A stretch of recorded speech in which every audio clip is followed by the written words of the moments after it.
Welcome to psychology. Our first set of notes is going to be the history of psychology, how it developed into the science it is today. First, we're going to go all the way back a couple thousand years ago to the ancient Greeks. There's three main philosophers if you paid attention in ancient history class: Socrates, Plato, and Aristotle. So Socrates was the first one, and then Plato was his student, and they kind of believed in the same thing. All right, so they both viewed the mind separate from the body. This is called dualism. All right, so that's important to know. All right, where the mind and body are separate is called dualism. That's what Socrates and Plato believed in. They also believed that you were born with pre-existing knowledge. This is called nature.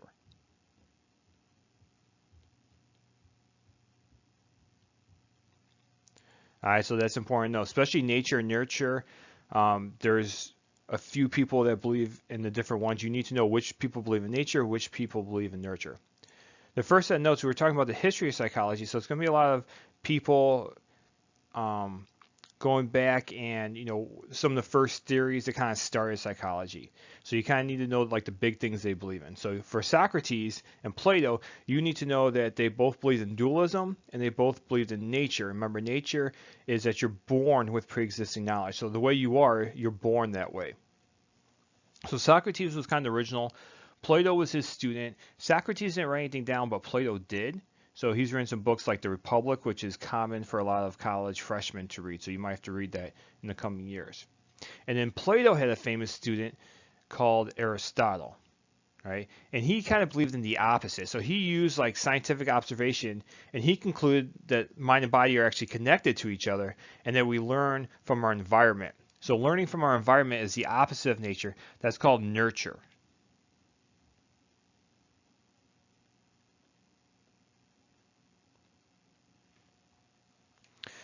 So as Aristotle, he's observing how things are, and he knows that depending on your experiences, you act differently. All right, so that's where he kind of comes with that conclusion of nurture. Aristotle actually had a famous student as well, not a famous Greek philosopher. Does anyone know who he is? Think about that for a second. In teaching psychology for over 10 years, I think I've only had one student actually get this right. I'll give you a hint. He was a famous general, never lost a battle. That's why he's known as one of the greatest generals of all time.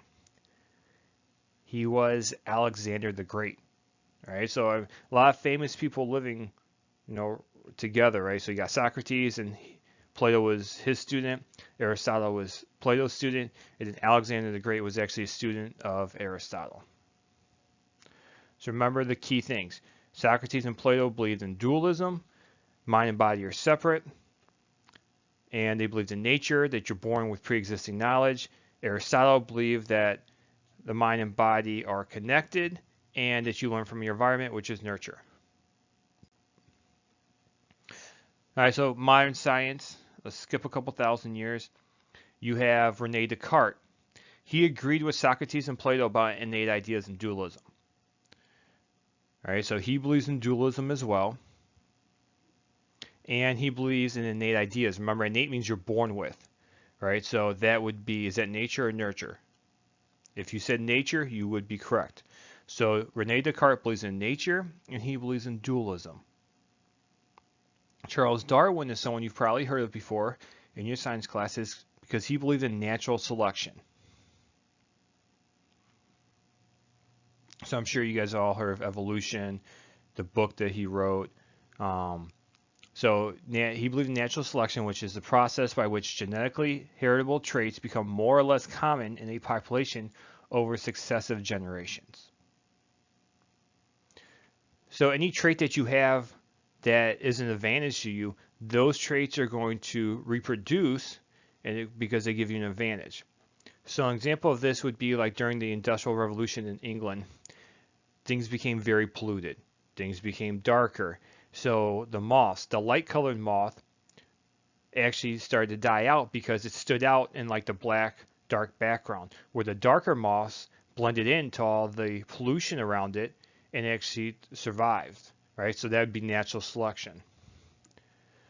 The next person is Sir Francis Bacon. He is known as the father of modern science. So you're going to see 2 or 3 different fathers of this or fathers of that. Make sure you don't get them confused. He is the father of modern science because he established and popularized the method known as the scientific method. Right? It used to be called the Baconian method after him.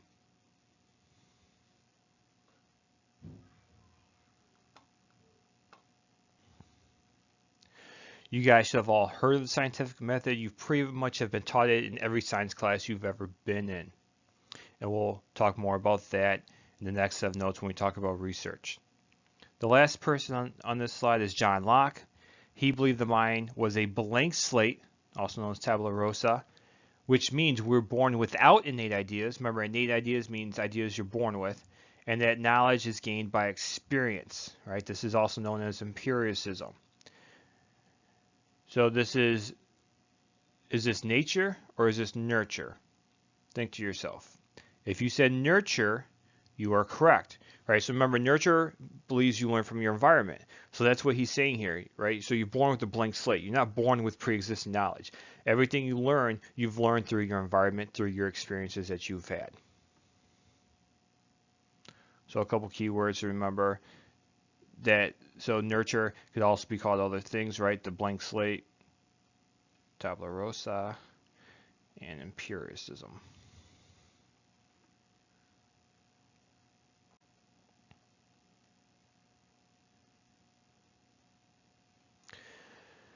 So now moving on into a couple of different schools of thought, right, or theories.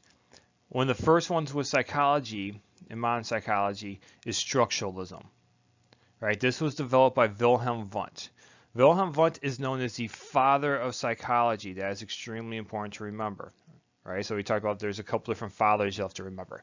The reason why he is known as the father of psychology is because in 1879 he created the first psychology lab. All right, so it's very important to know Francis Bacon is the father of modern science. Wilhelm Wundt is the father of psychology. A lot of people remember Wilhelm Wundt because he's German. So in German, you pronounce the W's like V's. Right? So when I say Wilhelm Wundt, that tends to stand out in your mind. So Wilhelm Wundt is the father of psychology for creating that first psychology lab. Wundt had a student named E.B. Titchener. They used something called introspection. All right, so that's a vocab word to know. Introspection. All introspection means is self-examination. So they use this technique to explore the structural elements of the mind, right? So this is why it's called structuralism. The problem with introspection is that people's experiences vary from person to person, and it's hard or almost impossible to know why we feel what we feel. So it's very important because it's an important first step, right, in psychology. That's why he's called the father of psychology, because he creates this lab. But yet we don't use this today because we don't really know what's going on inside our head or why these things are happening inside our head. And you got to think about person to person, they're going to vary on their responses. You might vary on your response from hour to hour, day to day, depending on your mood. So it's not as accurate as we would like it to be. But it's a very important, very first step into psychology.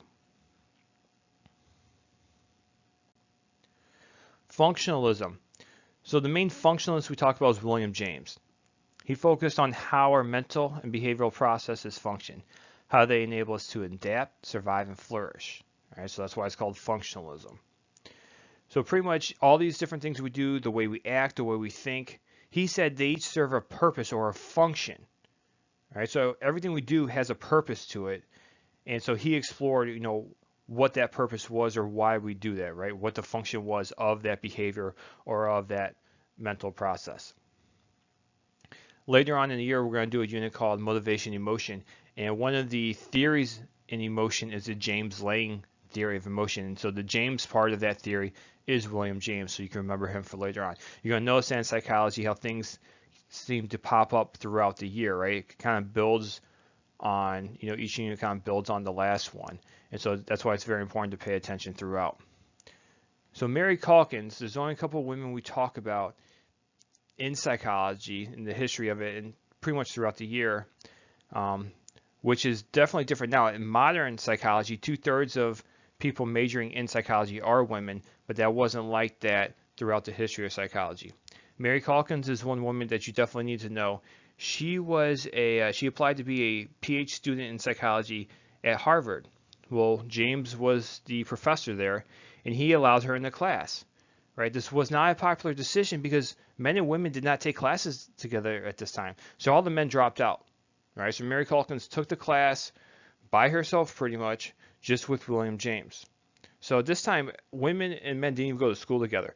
So a lot of times, if you had well, there wasn't a lot of women in college at all, but if they were usually at a separate college. So like Harvard had a sister school, just like Notre Dame had a sister school. So a lot of these schools, they separated men and women. Even high schools were like that. I think there's still even a couple high schools in Chicago like that right now.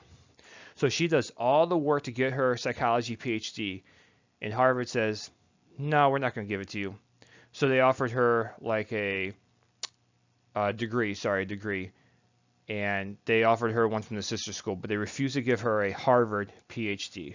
So obviously she was not happy about this, but she didn't give up. She persevered, and later on she becomes the first woman president of the APA in 1905. So that's extremely important to remember.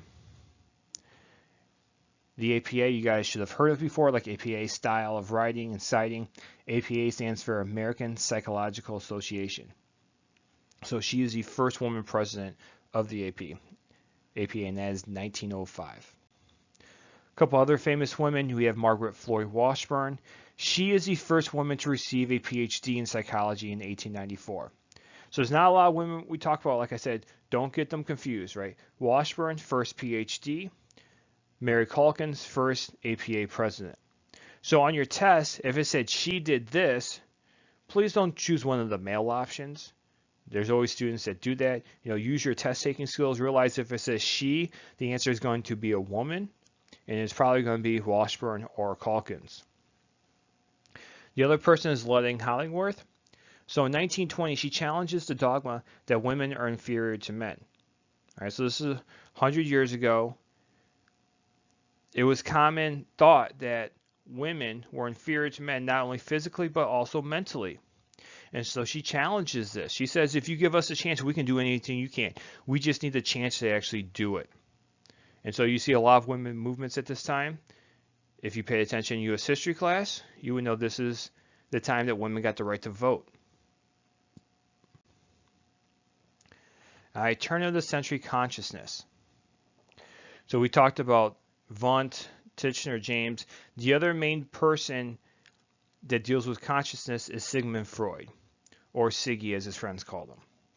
He's probably, even though he's been dead for like 80 years, almost 75 years, he is still probably the most famous psychologist, even though we don't use his theories that much anymore. And we'll talk more about that throughout the year. We'll be mentioning Sigmund Freud in most units throughout the year. So before he became a personality theorist, a psychologist, he was actually a doctor. All right, so he was a doctor, and he was getting these patients that had these issues, and his medical training could not answer, the question of what was wrong with them. So that's why he, eventually changed and became a personality theorist and became a psychologist. And like I said, we're going to talk a lot about his different theories throughout the year, but pretty much, he believed personality is shaped by unconscious desires, urges, feelings, things like that. Usually they were sexual in nature. All right, so it's these unconscious desires, these urges, these things you're not even aware of. That's what motivates you to act the way you do, and that's why you have your personality. So when we talk, so he's the father of like psychodynamic theory, psychoanalysis. So one of the key words whenever you hear psychodynamic, we're always talking about unconscious, right? Some type of urge, desire, feeling, things like that. So he's incredibly rich theory, but yet there's no scientific data to back it up. There's a lot of criticisms of Freud, some of which he mainly only dealt with males. He only studied sick people, right? People with mental illness. So he didn't study healthy people, which nowadays, you say you got to study everyone. One of the main things about psychology nowadays is you have to predict what's going to happen. He doesn't do that. He looks after the fact, and then he comes up with an explanation of what was wrong with them or what caused that to happen. But it was always after the fact. And that's why, we don't really, because psychology is such a science nowadays, we don't necessarily follow a lot of the theories that he came up with. But yet, he's, like I say, still probably the most popular psychologist. We have things like the Freudian slip, which that's where if you say something you didn't mean to, Freud would be like, oh no, you really didn't mean to say that. Like if you said someone's name that you didn't mean to, you'd be like, oh well, why did you say that person's name? Were they on your mind? Do you like them? Then he would go down into the subconscious, the unconscious desires you might have for that person. Behaviorism. All right, so the next part of the history of psychology, we go from the consciousness to behaviorist from the 1920s, 1960s. It's actually a term coined by John Watson.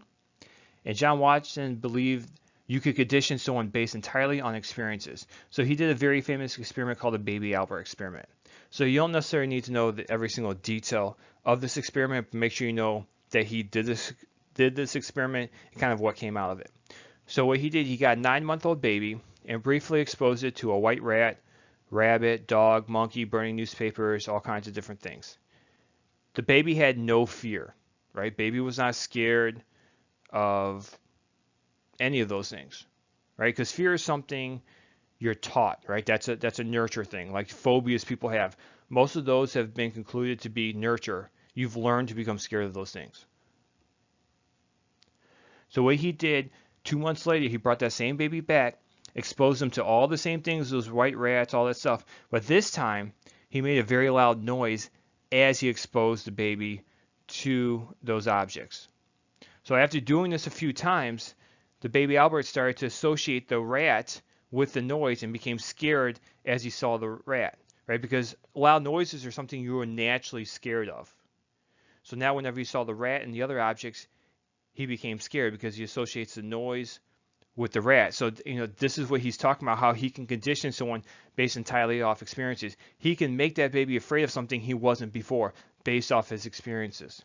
And not only was the baby scared of the rat, but anything that reminded him of the rat. This is called generalization.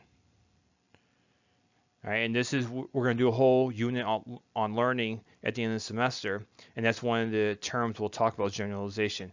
How you're not only scared of the thing you learned about, but anything that reminds you of that as well. And you'll see this in the video that I'll post along with this, is like he's scared of like stuffed animals. He even puts on this kind of creepy mask, and he's scared of that. So, that's generalization. Also with behaviorism, probably the most famous behaviorist is B.F. Skinner. So B.F. Skinner used something called the operant chamber or the Skinner box to train pigeons and rats to do all kinds of crazy things. And he used it with reinforcements, positive reinforcement. Positive reinforcement is the #1 way you can train or get people to do what you want. In fact, a lot of students who were studying this realized how successful it was and actually left psychology and became animal trainers, because that's how animal trainers train animals. You notice how they feed them whenever they do what they want. They're constantly feeding them. That is positive reinforcement. So that's what Skinner did. He trained pigeons to do all kinds of things. Play ping pong, which I'll post a video of that, where the pigeons actually like knock the ball back and forth, and whenever it scores a point, it gets a reward. So it's not holding paddles, but it hits the ball with its beak. Also, it taught it how to read and all other unnecessary kinds of things. So I'll post a video of pigeons reading. You'll see like a word come up and it'll do whatever the word says. If it says turn, it'll turn around and then it gets a reward. If it says peck, it starts pecking until it gets a reward. If you notice in this picture here, you see this pigeon reading a book called Pooping on People, 12 Easy Lessons. Not only that, but during World War II, Skinner actually trained pigeons how to guide missiles. Right, so they actually were successful in guiding missiles to the target. Now, it was never actually used in battle, but yet he had successfully taught the pigeons how to do so, which is pretty amazing if you think about it. So John Watson kind of coins behaviorism, but Skinner is probably the most famous behaviorist with all the different things that he did.